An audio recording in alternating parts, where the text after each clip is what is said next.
From Discovery Channel's hit series Deadliest Catch, Captain Jonathan Hillstrand.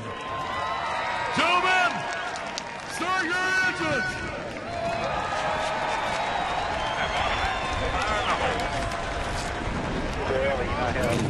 And then he'll work. Marcos Ambrose outside of Keselowski, and the green flag were underway.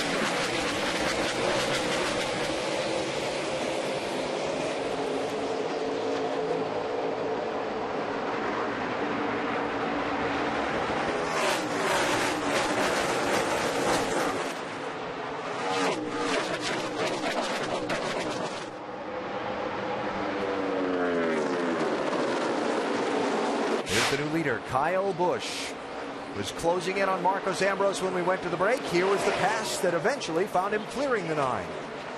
Yeah, he had worked for a few laps trying to make that low line work. Couldn't ever get him cleared, but gets a nice run up out of 4. And now Keselowski's put a little bit of a gap in front of him for some cushion, intentional or not. He's got it, and he's got Matt Kenseth, who's climbed up to 6th position behind him. There's Truex. There's Kane, and then Jimmy Johnson back in 9th position. Who's messing with whose mind now? As we come back live to a race for 7th position between Jimmy Johnson and Brad Keselowski. This is Keselowski trying to pass Johnson. It's been Jimmy, as he should, trying to plant the seeds of doubt in his younger rival for the title's mind all week long. I just don't know. I couldn't keep my mouth shut if I was a spotter. I would say, let him go. I mean, there's no real reason to be racing him at this point. I know that's not what Brad wants to hear. He'll make the decision. He's made good decisions on the track, but he finally does look like he's going to let him go.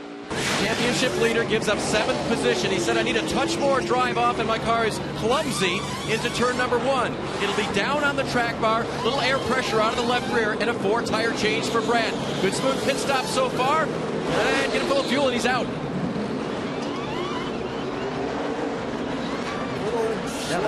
Yeah, the 2 cars struggled on the right rear. I don't know what they were doing over there, if they were making a chassis adjustment or what it was, but they had some problems on the right side. Martin Truex Jr. got the lead from Kyle Busch. Now in traffic, Truex is struggling a little bit, and Kyle looks like he's going to get it back. Or not. That's how Kyle was able to gain there. Truex just can't seem to take his car down to the bottom and make any speed off the corner at all. Kyle's trying to do it. That's really difficult right now. These tires are worn. Whoa, that's going to be close. Wow. Close call there.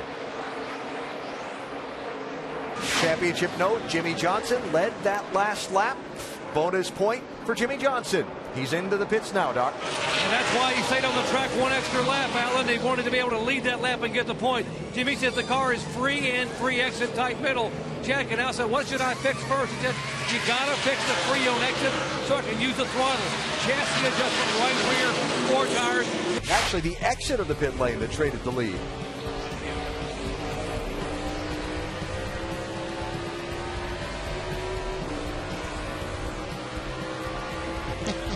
Little pit exit drag racing to get Kyle Busch back in front. Jimmy said the exit is much better with the adjustment. Still very, very tight in the middle, so the car sits really hard on the right rear. He told Chad the first adjustment you made really helped the car. Now they make another adjustment. He's down and away here after 4 tires. 2 tires, Dave. Keselowski gives up 11th. The takeoff was worse, but that was expected. That was his strength last time. Brad feels like it would have held on a little bit better. They'll take 4 tires. They'll get a track bar adjustment. Well, a little strategy session has, in fact, played out here. So what do you think about that 2-tire call there, Dale? Well, I reserve judgment. I don't know about that. I'm not too much in favor. Thought they were just getting their car where they could compete up front. See how this segment of the race plays into things.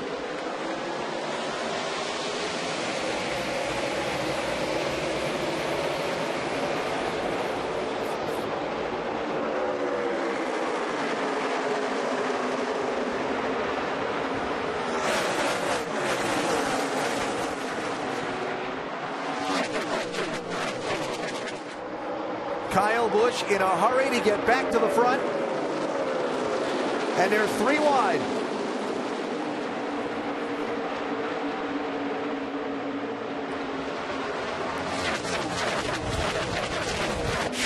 Ricky Stenhouse Jr.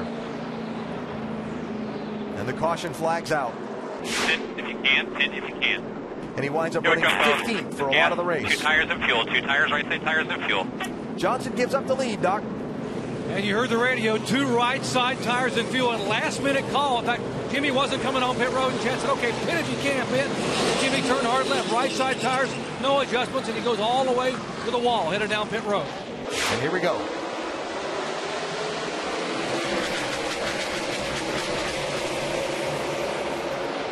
Ryan Newman all the way to the bottom. Yeah, along with Jimmy Johnson going by that 2 car, who's got himself in the middle, a bad spot right now, going backwards.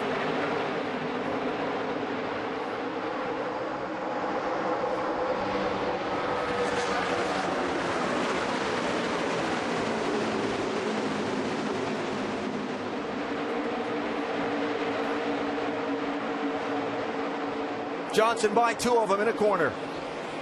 And there's the championship leader starting today. And as they run, Brad Keselowski, who's in 11th, Dave.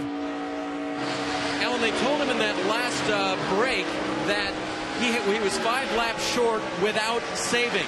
He needed to save 5 laps of fuel if they could get to 1 more stop. Now remember, at Charlotte, they ran him dry on one of those economy runs. The following week, I talked to Paul about that. Did you change anything mechanically, procedurally? And he said no. In fact, I was more worried when we were doing it at Dover. I was surprised at Charlotte. It may have been an ambient temperature thing. It got very cool that night. More horsepower eats more fuel. So they really haven't changed much, but they got to be careful. They don't run him dry. Gas, out of gas. Oh, there you go. Say again. Out of gas, coming to you if you're ready. Still under power. He's going to need that. Second pump on here. Second pump should be on.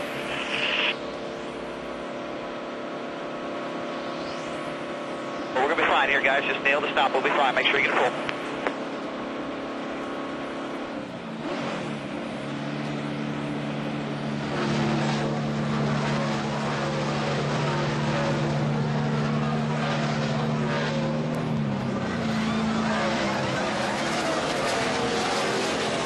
Beyond fuel here. Hey, go, go, go. All the way. Clear all the way. 4200. Okay, he got a major bullet right there. That thing could have run out. He could have been out there trying to get back to pit road and not be able to get it started. Can't speed right here.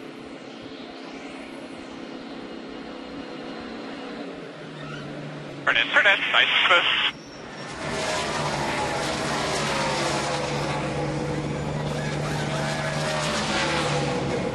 Keep an eye on Brandon Harder, left rear. He's a gas man. Got to get it full. Brandon got to pack it. Got to pack it. Talk to Brandon. He's in it full. Chassis adjustment 4 tires. That may be the last time that Jimmy Johnson's on pit road. If Might have he missed stay the green. load. Yeah, I think he might be coming back, Doc. Could be a critical mistake. Saw that official. We got to come back in. Oh, Wow. boy. Oh, my gosh. We talked about the pressure on the pit crews. A mistake You there. know you can. Come on back down pit road. Is that right, Jet? Yep, 10-4.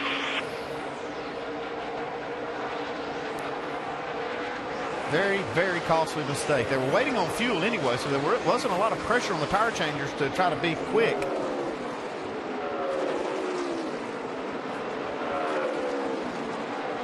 I'll tell you, though, this is a big race and the nerves are high. Really hard to stay calm. The pit crews just felt like that was their last chance to get out there and be part of this. And it's one thing to make a mistake early in the race. You have time to recover from it. In the boxer. Another to make it now.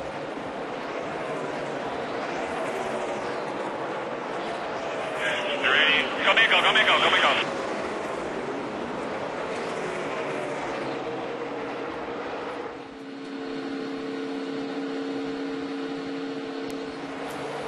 NASCAR rules say you must have 5 lug nuts installed on each wheel when the car leaves the pit lane.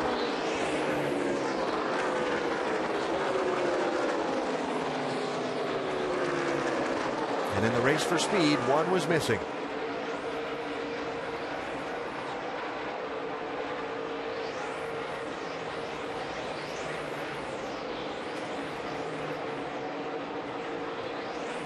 And Jimmy Johnson is on the apron on the access road to the inside. Look at the smoke inside the car. And no, that's not coming out of Jimmy's ears. I thought I saw something coming out of the back of the right rear of the car, but I thought maybe it was sand coming up off the track when it was running really high, but it must be something else. Doc? They're thinking it's a drivetrain problem. They're going to look under the car. There's not a vibration, something rubbing, and they said maybe it's a drivetrain coming through the firewall. Smoke got worse. Now Jimmy has shut the engine off, fired it back up. And apparently they are done. And the championship for 2012 will not go to Jimmy Johnson.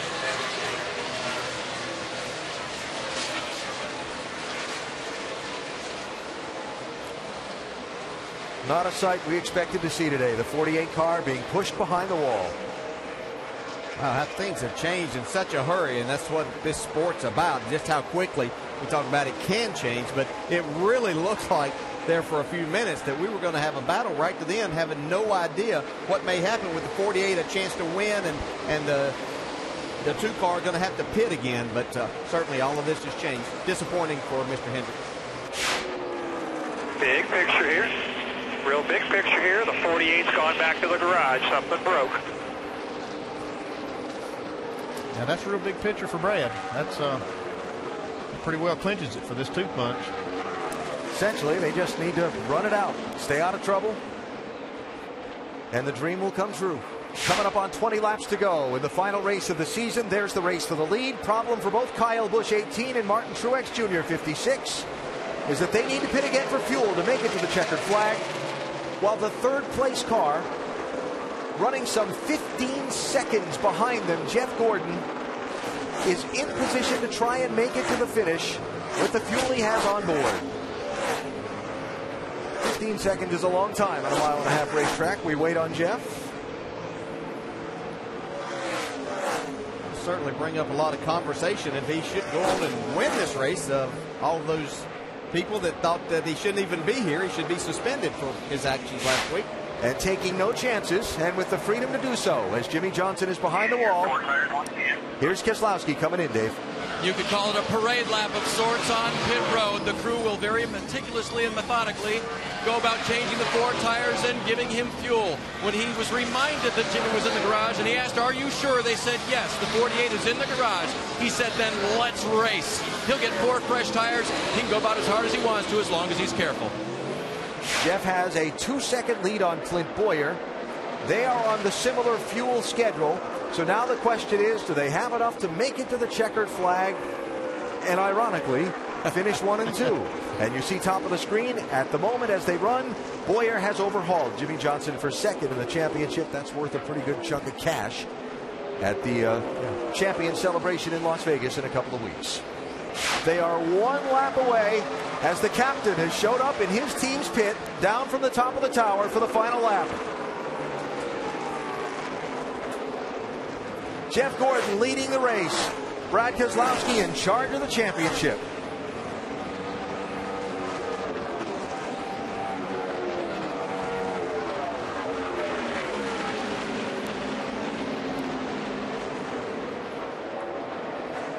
After what it's been, it's fair to say, one of the more tumultuous weeks of his storied NASCAR Sprint Cup career. Checkered flag and a win at Homestead from Jeff Gordon. I'm proud of you guys. That was awesome.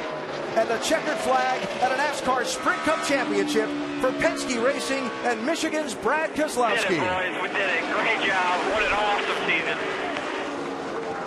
Let me introduce you to your 2012 Sprint Cup champion right here, guys. Job.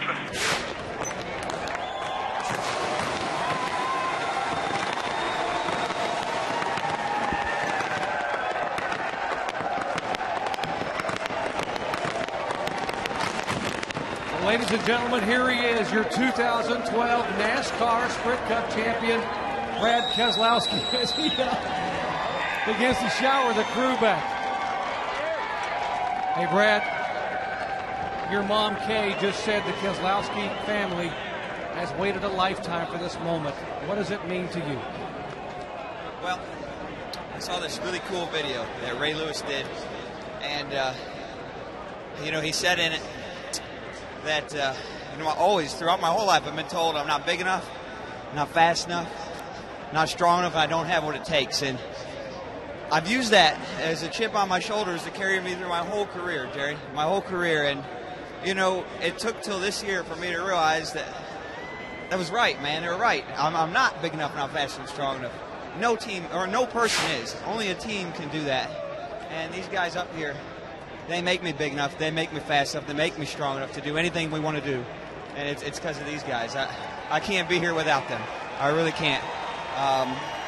You know, this isn't a one-man effort. I might get the glory, but it's about these guys. It's about my family. You know, I use this saying all the time that, you know, life is a team sport. And a sport is a part of being, you know, a part of this world, part of being in this life. And my family's part of my team, just like these guys are my co-workers. And without them, I'm nothing. So I'm just very proud, very happy for every one of them. Every one of the people that's a part of my team. I feel like I have the best team in the world around me.